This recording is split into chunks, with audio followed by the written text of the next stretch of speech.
Tak, dobrý večer prajem. Keď sa nič nestane, tak nastúpime v prvom polčase v zostave Novota v bráne, Sabo, Salata, Hubočan, Holubek, Hrošovský, Greguš, Bero, Weiss, Ďuriš a Švento.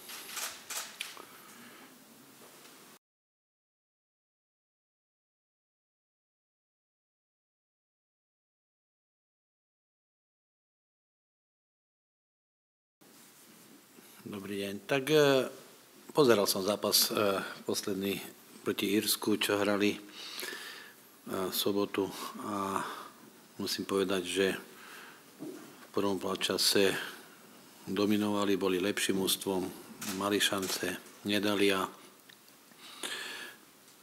Írsko hraje takým spôsobom hry, ktorý pravdepodobne nesedí Rakúšanom, ale ani veľa mužstvom, pretože ten spôsob je založený na skutočne dobrej defenzíve a znechutia futbal iným mužstvom a čakajú na svoju príležitosť. No a prišla, dali gól a potom už sa trápili, ale Rakúsko disponuje veľmi dobrým mužstvom. Minulú kvalifikáciu hralo fantasticky a normálne sú obdobia, že sa aj menej darí, ale tá síla a kvalita tam je, aby to preklenuli a zase dostali sa na lepšiu vlnu.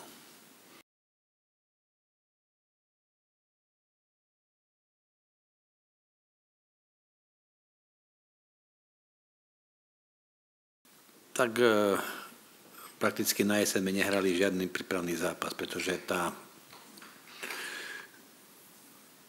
termínová listina alebo tie asociačné termíny nám nedovolili hrať prípravný zápas žiaden až teraz. Som rád zaň, pretože treba tak povedať, že niektorí hráči, aj oni, aj my sa potrebujeme otestovať vo vážnejšom zápase, aby nenastala nejaká situácia ako pred Anglickom, kde 7 hráčov zrazu nemohlo prísť a pred Anglickom, ale aj pred Slovinskom veľké množstvo hráčov a aj som musel do kvalifikačného zápasu dať hráča, ktorý predtým ani prípravný zápas nehral. Čiže z toho dôvodu sú tie prípravné zápasy veľmi dôležité, aby sme mohli hráčov vyskúšať.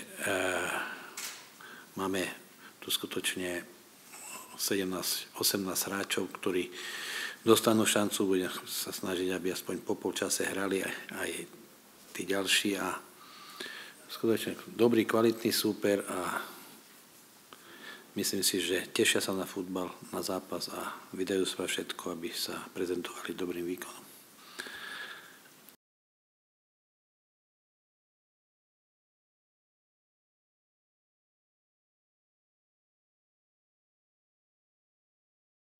Tak samozrejme, aké mám informácie ja, tak Rakúšania skôr z tej nominácie dali 3 hráčov, myslím, do 21, pretože hrajú baráž, takže ostali určitý skúsenejší káder a mňa to svojím spôsobom aj mrzí, pretože takéto zápasy majú derby zápasy blízko, sme vedľa seba, ale skutočne tá situácia taká, že vyťaženosť tých hráčov, čo som dal voľno, bola veľká. Aj kluby, aj hráči s tým prišli, požiadali. A nad tým som dosť dlho rozmýšľal, ale som prišiel k záveru, že aby sa nič nestalo, aby tí naši hráči mali tú pozíciu v tých kluboch, ktorých pôsobia a mohli svojím spôsobom zapojiť sa do prípravy, aby nestratili tú pozíciu. Takže uvažil som tým smerom, že ešte do konca jesene je určitý počet zápasov aj v tých krajinách, ktorí hrajú, aby svojím spôsobom hrali, aby nevyšli z tempa, takže uvažil som tak. Predsa je po krátkom čase riziko 2 zápasov, riziko aj zranenia, aj zrazu ten tréner môže rozmýšľať, 2 zápasy ťažké odohrali, dám pre tej konkurencii, aká je v tých kluboch, dám šancu inému, ten sa môže chytiť, takže asi z toho dôvodu.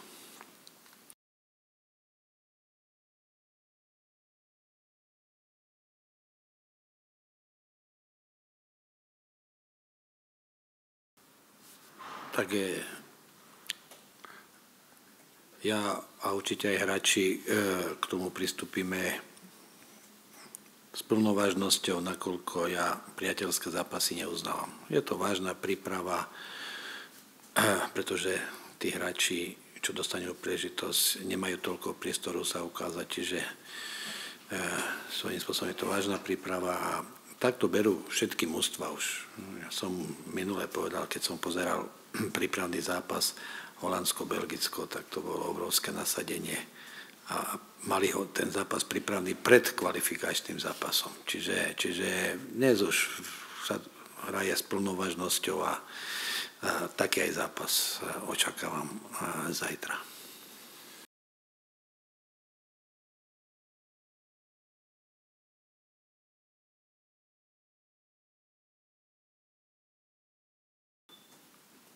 Tak čo sa týka kapitána, tak bude Hubočan, nakoľko, keď sa nemýlim, hrá 50. medzištátny zápas, takže to je taký darček, aby aj mal pocit zodpovednosti, ale aj svojím spôsobom jeden z tých skúsenejších hráčov. Je taký jubileum, tak bude kapitánom on. A čo sa týka tej brázdy, je to pravda, hej, že niečo sa podarilo, niečo sa nepodarilo a to je pri tej orbe. Je to stále tak, že ale tou poslednou brázdou môžete všetko vyrovnať a napraviť. Tak, a je ju najlepšie vidieť, takže aj ten posledný zápas by som si prijal, aby dobre dopadol.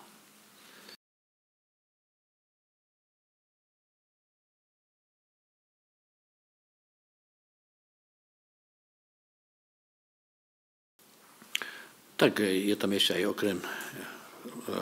Tak čo sa týka Bera a Škriňára, tých už svojím spôsobom lepšie poznám, pretože boli aj na sústredení pred európskym šampionátom. Lobotka je prvýkrát tu s Rusnákom a myslím si, že v tréningovom procese ukázali, že majú veľa talentu a verím, že to prenesú aj do zápasu, pretože okrem Bera, ktorý nastupuje v základe, všetci traja nastúpia hneď do druhého polčasu, čiže debut prakticky dvaja budú mať a majú obrovský potenciál, ale samozrejme tá zmena 21 Ačko je to troška rozdiel, ale hovorím, majú kvalitu na to, aby sa čo najrýchlejšie adaptovali a som presvedčený o tom, že podajú aj dobrý výkon.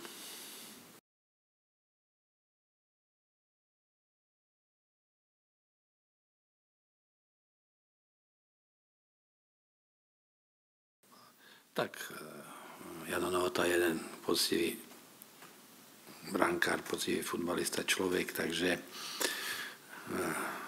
pôjde od začiatku do brány a verím, že nebude veľmi premotivovaný, lebo on sa veľmi na ten zápas teší. Skutočne sa veľmi teší. Predsa je tu už ako doma, takže chce sa ukázať a tak ďalej. Takže verím, že mu ten zápas vyjde a budem mu držať palce.